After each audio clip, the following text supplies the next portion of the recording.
கோவை மாவட்டம் ராமநாதபுரம் பகுதியில் silk village கைத்தறி ஆராய்ச்சி மையத்தில் நடைபெற்ற பொங்கல் விழா. கல்லூரி மாணவ மாணவியர்கள் பொங்கல் வைத்து சிறப்பு வழிபாடு நடத்தினர். கோவை மாவட்டம் ராமநாதபுரம் பகுதியில் சில்க் வில்லேஜ் கைத்தறி ஆராய்ச்சி மையம் செயல்பட்டு வருகின்றது. அழிந்து வருகின்ற கைத்தறி நெசவாளர்களின் வாழ்வை மீட்கும் வகையில் இம்மையம் செயல்படுவதன் கைத்தறி நெசவு முறைகள் குறித்து பள்ளி, கல்லூரி மாணவ மாணவியர்களுக்கு பயிற்சிகளும் வழங்கி வருகின்றது. இந்த நிலையில் இம்மையத்தில் பொங்கல் விழா நிகழ்ச்சி நடைபெற்றது. பாரம்பரிய முறைப்படி நடைபெற்ற இதில் கல்லூரி மாணவ மாணவியர்கள் பொங்கல் வைத்து தமிழர்களின் பாரம்பரிய குலவை சத்தமிட்டு ஆடி பாடி கொண்டாடி சூரிய பகவானுக்கு பொங்கல் வைத்து வழிபாடு நடத்தி மகிழ்ந்தனர்.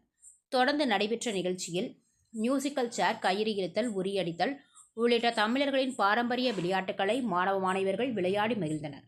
இந்நிகழ்ச்சியில் சில்க் வில்லேஜ் நிறுவனத்தின் நிறுவனர் கைத்தறி முருகேசன், பழனிவேல், ஆலோசகர் ராஜாராம், ஆசிரியர்கள், ஊழியர்கள் உள்ளிட்டோர் கலந்து கொண்டு மாணவ மாணவர்களின் பொங்கல் விழாவினை ரசித்தனர் என்பது குறிப்பிடத்தக்கது.